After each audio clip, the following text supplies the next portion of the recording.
أفاد مراسل الحدث أن وزير الخارجية السعودي الأمير فيصل بن فرحان وصل إلى العاصمة الإيرانية طهران. سفر وزیر خارجه عربستان به ایران در صدر اخبار رسانه‌های عربستانی از ساعات ابتدایی این سفر بود.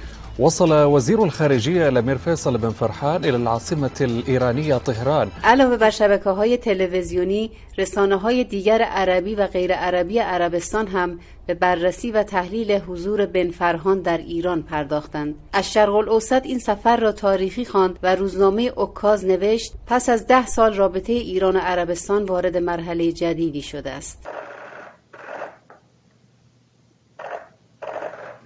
مسیر تقویت روابط ایران و عربستان این بار به ایستگاه تهران رسیده. روابطی که پیش از این جاسر الجاسر روزنامه‌نگار سعودی درباره آن گفته بود بازگشایی سفارت نه تنها موجب بهبود روابط دو کشور بلکه موجب بهتر شدن روابط همه کشورهای منطقه خواهد شد. عارف نصر کارشناس العربیه درباره آن میگوید دو کشور برای رسیدن به اهداف و چشم‌اندازهای خود به همدیگه نیاز دارند. مقامات دو کشور به این نتیجه رسیدند که روابط خود رو نزدیکتر کنند. این سرآغاز اقدام مشترک از سوی کشورهای منطقه برای امضای توافقنامه‌های بعدی خواهد شد. گسترش روابطی که رؤیت الاخبار رسانه دیگر سعودی نویدبخش بهبود روابط ایران و سایر کشورها از جمله بحرین می‌داند.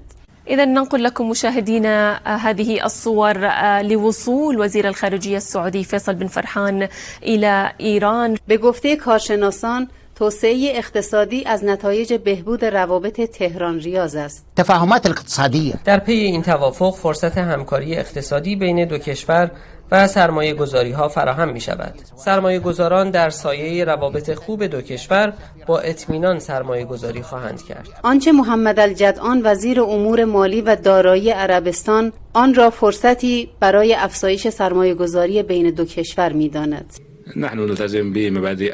ما به اصول توافق پایبندیم و معتقدیم در مسیر سریع قرار داریم. ما قبلا هم تاکید کردیم که برای سرمایه‌گذاری قبل از هر چیزی به امنیت و ثبات نیاز داریم.